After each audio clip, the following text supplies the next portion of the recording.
de acá del Cono Sur, decidimos apoyar a quien de alguna manera, entre otras cosas, es uno de los principales socios en lo que haya los aportes en el Banco Interamericano de Desarrollo.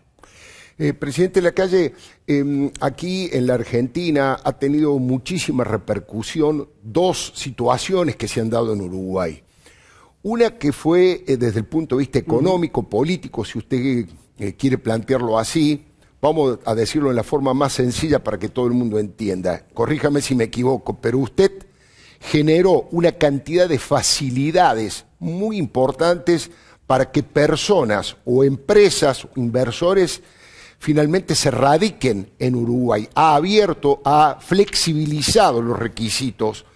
Algunos lo veían positivamente, algunos que son muy críticos del gobierno actual en la Argentina lo veían positivamente como una salida. De hecho, ya hay un empresario, tal vez el más importante de la Argentina, el que tiene la empresa más importante de la Argentina, Marcos Galperín, que vive en Uruguay. Y otros decían, lo veían como una especie de picardía suya de querer llevarse a Uruguay a los empresarios que están radicados en la Argentina. ¿Usted por qué hizo eso y cuál es el verdadero objetivo? El verdadero objetivo es que Uruguay siempre fue una tierra donde quien quisiera venir a desarrollarse, a crecer, a criar su familia, a emprender, a hacer dinero, a dar trabajo, es bienvenido. Estos años hemos recibido una fuerte migración, fortísima migración, diríamos compulsiva. Mucha gente escapó de sus países. Estoy hablando básicamente de venezolanos y cubanos. Escaparon de sus países y vinieron a nuestro país. Y hoy es gente de laburo, gente que se empeña, gente que está agradecida a esta tierra, cosa que nos llena de orgullo. Y Uruguay tiene vocación de crecer. Fíjense nuestro tamaño en el concierto internacional en comparación con otros países y nuestra demografía, nuestra densidad de población. Tenemos vocación de atraer gente. Claramente lo dijimos antes de asumir, lo dije en campaña, nosotros no queremos simplemente que vengan a invertir, queremos que se vengan a vivir. Y esto no está diseñado para la Argentina, que por supuesto eventualmente algunos argentinos vendrán, sino que está diseñado para el mundo. Es increíble la cantidad de gente, quizá en determinados departamentos, de distintos lugares del mundo que han optado por nuestro país. Y quiero decir una cosa, porque esto no es contra nadie. Claramente no es contra nadie. Después de esta pandemia, desde mi punto de vista, se van a producir dos fenómenos, o se pueden producir dos fenómenos, que el Uruguay casi que puede llegar, si hacemos las cosas bien, hecho a medida para tal fenómeno.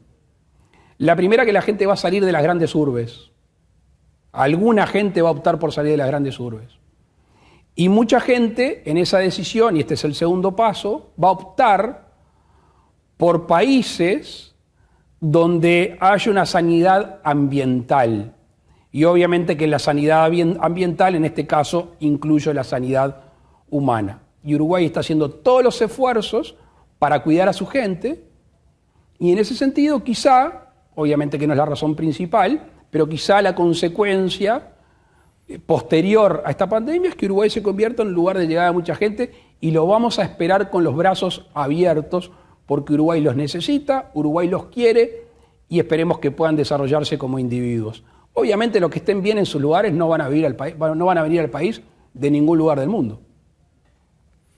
Está muy bien. Yo le decía que había dos elementos que habían impactado fuertemente. El otro es el resultado que ha logrado Uruguay, pese a que usted asumió el 1 de marzo y ya el 13 de marzo se registraron los 4 primeros casos de coronavirus en Uruguay.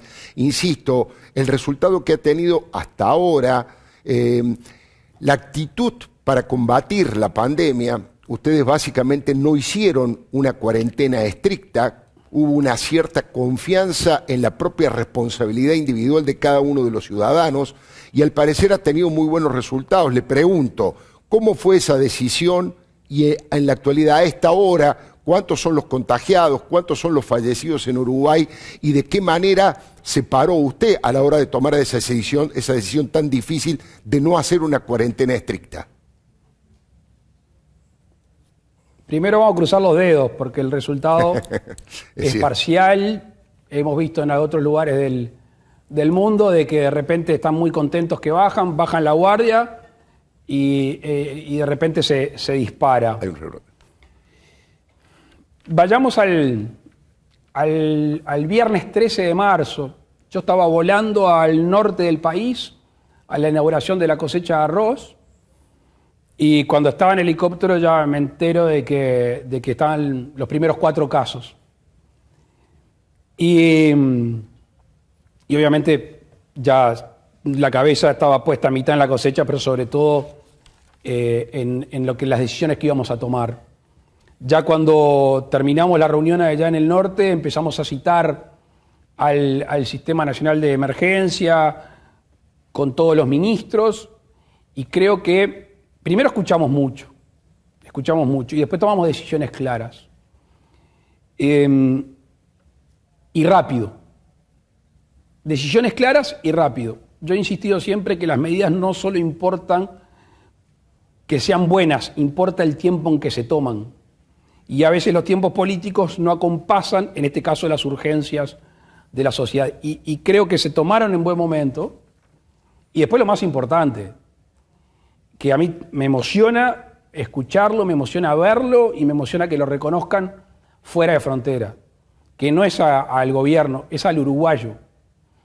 El uruguayo tiene una vocación genética en la libertad. Una de las banderas que estaba acá atrás dice libertad o muerte, porque el uruguayo fue libre a pesar de, primero como nación, después como Estado, a pesar de.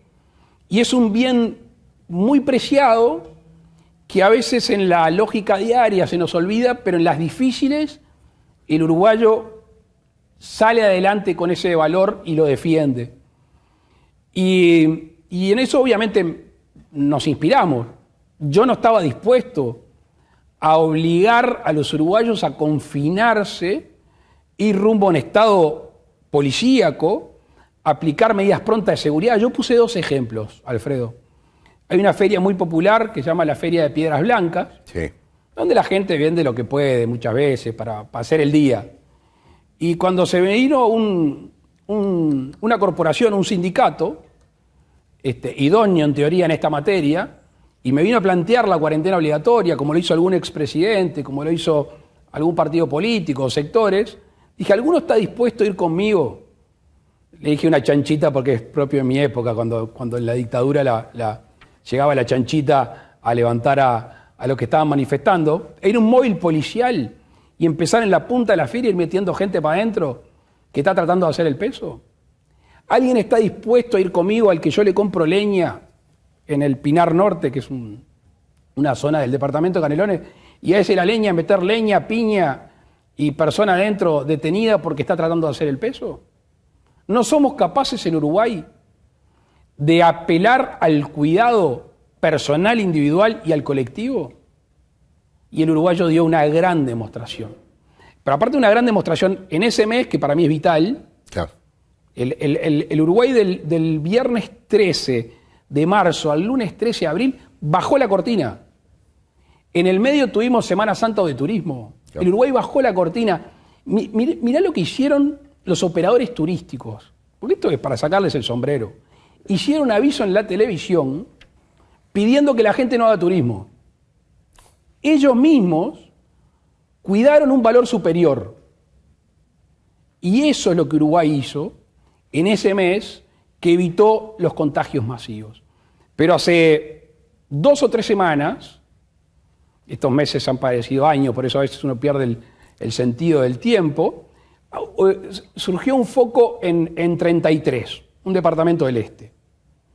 Allí fueron las autoridades, yo me hice presente, fue el ministro de Salud Pública, el presidente de la Administración de Servicios de Salud del Estado, el ministro de Defensa, todo el mundo fue ahí a rápidamente controlar, a rápidamente pedirle a la gente del departamento de 33 que se cuidara, y hoy, 3 semanas después, hace 4 o 5 días que tenemos un caso o 0 caso. ¿Por qué? Porque la gente se autoconfinó. ¿Quiénes? ¿Todos? No. Se confinaron los que estaban contagiados, se confinaron los que tuvieron contacto con los contagiados Claro. y los familiares de la vuelta. ¿Por qué? Para cuidarse ellos y para cuidar a 33. Porque hemos demostrado, desde creo el 22 de mayo, o de abril, discúlpame que no me acuerdo bien la fecha, Sí. que empezamos a reabrir sectores de actividad, por ejemplo la construcción, que emplea mucha gente y que dinamiza mucho, se hicieron test aleatorios y no hubo contagiados. Se abrieron las escuelas rurales, las más alejadas de los centros de contagio. Allí no hubo ningún tipo de dificultad. El 1 de junio, el 15 de junio y el 29 de junio volvieron a clase todos los alumnos, de manera voluntaria porque no es obligatoria, pero ha ido creciendo el número de concurrentes y tampoco ha habido problemas. Entonces, creo que hay un pacto ciudadano, un pacto de libertad responsable, de que mis actitudes como ciudadano me benefician y benefician al común denominador o perjudican a mí y a todo el Uruguay. Y saben, todos sabemos que a medida que el comportamiento sea ese, más se va a abrir la vida del país. Y por eso, hace un tiempo, una expresión que después mis hijos me dijeron que era un poco antigua, hablamos de un panel de comando con 3 perillas. Cuando dije perilla, mis hijos ya se perdieron ahí. La perilla grande, el control máster es el sanitario, y después estaba la económica y la social, y tenía que haber una fina sintonía entre esas 3 perillas. Y acuñamos en una respuesta a un periodista una frase que es: para adelante todo lo posible, para atrás todo lo necesario. Hemos ido bastante para adelante y muy poquito para atrás en algún sector de la actividad o en alguna región geográfica de nuestro país. Por ahora, insisto, gracias a la población, gracias a los uruguayos, podemos seguir avanzando. Le hago 3 preguntas del mismo tema. Primero, ¿cuántos fallecidos han tenido que lamentar? ¿Cuántos contagiados hay ahora? Si se registró algún caso de corrupción en su gobierno a la hora de comprar insumos, y si usted cree que esta situación que se produjo, como dice usted, por la responsabilidad, la libertad responsable que asumieron los uruguayos, se refleja en las encuestas que hoy estuve leyendo, que le dan el 63% de imagen positiva a su gestión. Al día de hoy, según los números que miré, porque esta es la hora que nosotros evaluamos todos los números, tenemos 61 contagios, estamos en el entorno de las 30 fallecidos y tenemos, por suerte, un accionar transparente del gobierno. Primero, porque en estos 4 meses, y esto ha sido motivo de discusión dentro del gobierno y hacia afuera, la gente que, en este caso no por temas de inmoralidades o falta de la ética o falta de la ley, simplemente porque no actuaba como el gobierno pensaba, hemos tenido que sustituirlo, no nos va a temblar la mano en sustituir a nadie. Y sobre todo, si se equivoca. Porque si se equivoca en términos de ética o de moral, no se está perjudicando a él, nos está perjudicando a nosotros. Y yo me hice responsable del gobierno. Y yo tengo un apellido, tengo hijos, y dentro de 5 años quiero caminar mirándole a la gente a los ojos en mi país. Así que no voy a poner en prestigio mi apellido porque alguno quiera saltearse las reglas de la moral y las leyes. Y para ser más transparentes, generamos el Fondo Coronavirus. Porque, y discúlpame que vaya un poquito más largo en la respuesta, nosotros veníamos con una situación económica compleja en nuestro país. Compleja en lo que hace al déficit, compleja en lo que hace a la inversión, compleja en lo que hace al empleo, compleja en lo que hace a la inflación, en términos uruguayos, por supuesto. Y obviamente que veníamos con un concepto muy contundente de austeridad. Ahora, cuando se generó esto, no había austeridad posible. Y dijimos, vamos a gastar todo lo que los uruguayos necesiten. Entonces generamos ese fondo coronavirus como una unidad claramente señalada, donde allí entran recursos, donde allí salen recursos. Hoy de mañana estaba hablando con Azucena Arbeleche, la ministra de Economía, porque queremos decirle a la gente, en poco tiempo, esto fue lo que ingresó, esto fue lo que se gastó y en qué se gastó cada cosa. Y como queríamos dar el ejemplo, nosotros votamos en el Parlamento una ley en cuanto que establecía que el salario de ministros, senadores, diputados, funcionarios públicos de determinado nivel de retribución y del presidente de la República iban a contribuir con ese fondo coronavirus. Y creo que eso, primero, dio una muestra de que el régimen lo tiene que hacer el Estado y no el particular, que el particular ya viene bastante flaquerón, y después creo que ayudó a que mucha gente diga, bueno, vamos a hacer un esfuerzo económico para colaborar con los uruguayos que lo necesitan. La sociedad civil, vecinos organizados, si había que cocinar, cocinaban, si había que poner un paquete de fideo, lo ponían. Nuestro desvelo era que nadie pase hambre, que obviamente que era muy difícil que nadie pase hambre, pero allí estuvo el foco de nuestra atención económica y después de no apagar el motor de la economía. Porque esa economía, que obviamente tuvo un descenso importante, en algunos sectores casi a cero, es la que hay que revitalizar para que saque el país adelante. Entonces allí estuvieron nuestras preocupaciones en esos tiempos. No, por suerte, Alfredo, por suerte, no hemos tenido ningún hecho de corrupción para tener que tomar medidas al respecto. Presidente Lacalle, tiene una relación muy particular usted con el dinero. He anotado 3 o 4 cosas. Esta que acaba de decir, que usted se bajó el sueldo, sus funcionarios se bajaron el sueldo o se descontaron parte de su sueldo para dar una señal y un aporte que el esfuerzo lo hace el gobierno y los funcionarios. Cuando le tocó presidir la Cámara de Diputados, usted ahorró $2,5 millones y se los devolvió a rentas por la administración más austera que hizo y devolvió $2,5 millones. Cuando usted dejó la senaduría, renunció a la senaduría para ser candidato a presidente, por ley le correspondía cobrar el 85% del sueldo de un senador, por ley, durante 3 años, y usted no aceptó y renunció a ese dinero. Digo, algunos lo podrán acusar de una actitud demagógica, pero otros se sorprenden porque, le confieso, no quiero generar pica entre los gobiernos y los países, pero en la Argentina no es nada habitual que ocurra una cosa así, ¿no? A ver, yo creo que no es una actitud propia de quien habla, creo que es la actitud casi generalizada de los uruguayos, de los gobernantes uruguayos. Obviamente que hay excepciones, pero no venimos a hablar de las excepciones.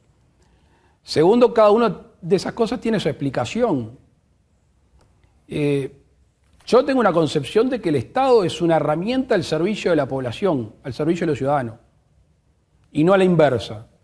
Entonces, en este mundo moderno, engordar un aparato estatal que termina siendo cada vez más un buffer, una distancia entre el ciudadano y la herramienta de la acción de gobierno, me parece totalmente un contrasentido. Cuando llegué a la Cámara de Diputados, en el 2011, comprometí 5 cosas. Una estaba la austeridad. Cuando terminamos, le pregunto al contador de la Cámara de Diputados, ¿cómo anduvimos? Me dice, bueno, ahorramos tanta plata. Le digo, vamos a devolverlo. Dice, no se puede. ¿Cómo que no se puede?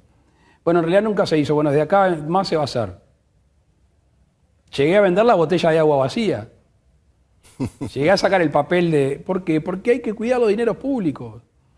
Con respecto a la ley esta que donamos durante 2 meses el 20% de nuestro salario, el uruguayo estaba pasando mal. Ya venía mal y se está quedando sin laburo. Estaban cerrando sus comercios. Entonces me pareció que el primer gesto lo teníamos que dar nosotros. Si no, era muy difícil, era injusto pedirle al que emprende, al que trabaja, al que comercia, al que industrializa, ese esfuerzo que ya lo estaba haciendo. Y con respecto al subsidio, es de lógica. Si yo estaba haciendo campaña, era un tema de vergüenza. Me iban a estar pagando mi sueldo o mi mi compensación por haber sido legislador sabiendo que estoy haciendo campaña para ser presidente. Presidente Lacalle, ¿cómo se definiría usted ideológicamente? Si viene un periodista de Europa y le dice, ¿qué es el Partido Nacional? ¿Qué usted? ¿Cómo se define a sí mismo desde el punto de vista ideológico? ¿Sabés qué? Me ha costado mucho, sobre todo en Europa, defender al Partido Nacional, porque obviamente el nacionalismo en el viejo continente y en otros lugares está mal visto.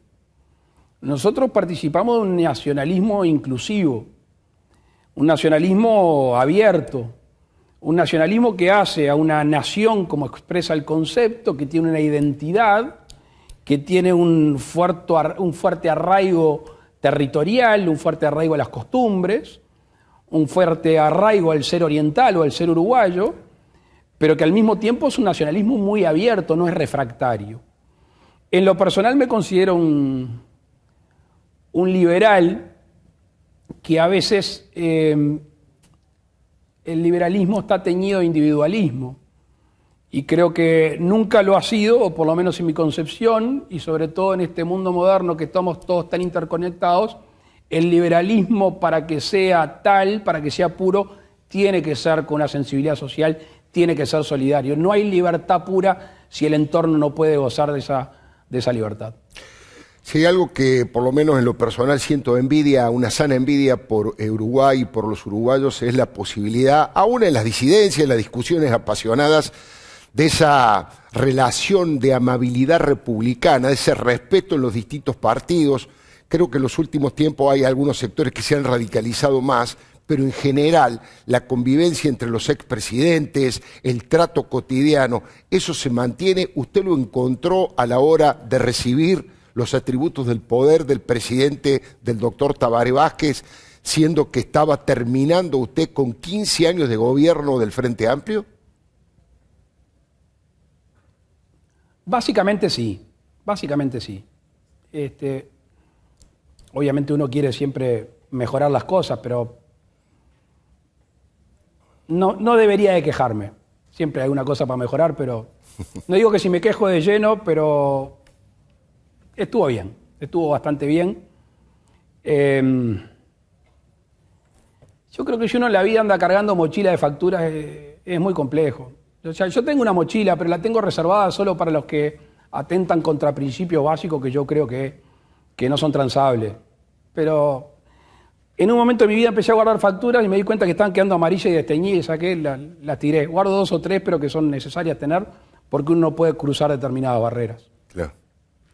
Lo llevo a que vea un video, va a tener un pequeño delay entre el video y el audio, pero lo vamos a bancar, no hay ningún problema, porque fue el discurso de su asunción y le quiero preguntar por a quien saluda en último término. Lo comparto con la audiencia y con usted este video, presidente Lacalle.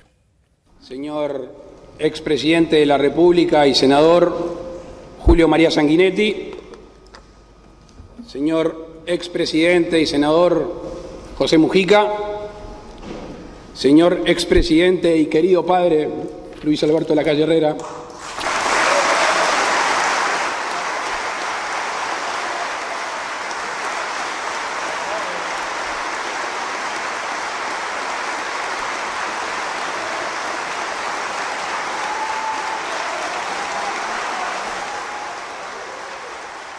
Bueno, la verdad que resultó muy emocionante, ¿no? Expresidente y querido padre.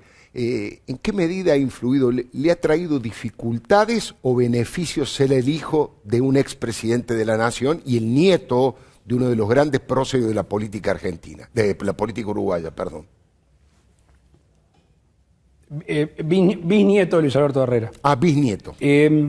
A ver, Alfredo, sí, soy el menos indicado para hacer una evaluación, ¿no? En este sentido. Primero, el saludo, obviamente, que ese día tenía una connotación afectiva, obviamente.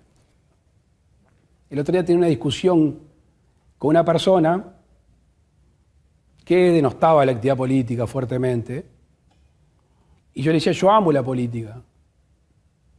Yo tomé esta decisión de vida. Pertenezco a la cuarta, quinta generación de mi familia que se dedica a la actividad política, pero eso no es lo más importante. Lo más importante es que yo quiero que un hijo mío, que no me escuchen ahora, se dedique a la actividad política. Sí, para que no se sientan que lo estoy guiando. Alguno de los tres, o dos. Porque es un servicio a la patria, porque es una forma de devolver todo lo que uno quiere, todo lo que uno siente. Y obviamente eso uno lo va absorbiendo casi que por ósmosis de una conducta y de un amor a la patria.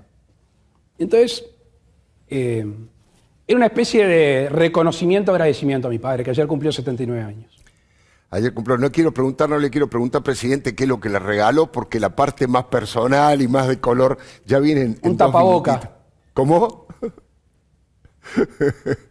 Un tapabocas le regalé. Un tapabocas le regaló. Anda con unos tapabocas espantosos ahí, que se le caen y le regalé uno lindo. Está muy bien. Le digo a nuestro director que le voy a pedir el video 4. Voy a ir directamente al video 4, porque me parece que hay dos definiciones, usted en una conferencia de prensa, que me interesa muchísimo preguntarle. Ahí está la base, creo yo, de cierta concepción económica que usted tiene, y además está la base de lo que es la relación del gobierno suyo con los medios de comunicación. Vamos a ver ese video. Aquí, Sofía Cortiz, del semanario Brecha. Dado que hoy volvió la cuestión económica y social y que las autoridades en días pasados han planteado que están abiertas a tomar distintos tipos de medidas, quería consultarles si se ha planteado hacer del impuesto al patrimonio un impuesto progresivo, quitarle algunas exoneraciones a este impuesto, quitar exoneraciones a las grandes empresas. Muchas gracias. Gracias, Sofía. Casualmente lo estuvimos hablando con Lito Alfi y con Azucena Arbeleche en estos días, acerca de gravar el capital. Hoy gravar el capital, desde mi punto de vista, es amputar la posibilidad de los que nos van a hacer fuerza en la salida de la crisis. Por eso no lo vamos a hacer. Bueno, le decía, presidente Lacalle, que yo ahí veo dos elementos interesantes para preguntarle. Primero, el tema de la relación con los medios. Tal vez los que no siguen demasiado de la política uruguaya, la periodista que le pregunta, usted le dice, gracias Sofía, es una periodista del histórico, legendario semanario Brecha, que es la continuidad de Marcha, un periódico histórico, un semanario histórico de la izquierda. Y usted la trata con un respeto, además le hace una pregunta clave vinculada a cuál es, si usted le va a poner más impuestos a los ricos o no. Y usted le contesta que no, porque cree que es amputar el futuro y que ellos deben ser los que tienen que llevar adelante el crecimiento. De eso, de lo económico, ahora le quiero consultar. Pero ¿cómo es su relación con los medios de comunicación, incluso los más críticos, como los que simpatizan con el Frente Amplio? ¿Hay algún tipo de censura? ¿Hay algún tipo de denuncia de la prensa respecto de que haya persecución por parte del gobierno? ¿Ustedes tienen pauta oficial? ¿Ustedes ponen publicidad del Estado en los medios de comunicación? ¿Y cómo maneja eso? A ver, es una pregunta súper abundante. A mí muchos de los periodistas y de los medios me conocen de pantalón corto en la política. Yo salí diputado con 26 años y les tocaba la puerta para que me hagan entrevista. Cualquier medio que me hiciera una entrevista me venía bárbaro. Ahora soy presidente de la República. No me puedo agrandar. Si me quieren hacer una pregunta, me van a hacer una pregunta. Y además otra cosa, es el medio fundamental, si bien obviamente tiene sesgos porque la pregunta la hace el periodista, Claro. para comunicarnos con la gente. Nosotros dijimos siempre, a corazón abierto, no tenemos nada que ocultar y queremos ser bien transparentes, no solo por una actitud de vida, sino que además la transparencia en la comunicación, que después deviene en actos, deviene en hechos, genera confianza. Y la confianza es un elemento vital para cualquier aspecto de nuestra vida, para la vida personal, para la vida de las relaciones, para la vida económica. Y por eso nuestro gobierno ha optado por tener una transparencia total. Y las conferencias de prensa sobre todo durante la pandemia, que había un nerviosismo generalizado porque estábamos caminando sobre lo oscuro, queríamos dar toda la información. Y si en algún momento no sabíamos, la respuesta es no lo sabemos. Porque eso también genera confianza. No somos ni los dueños de la verdad ni tenemos toda la respuesta.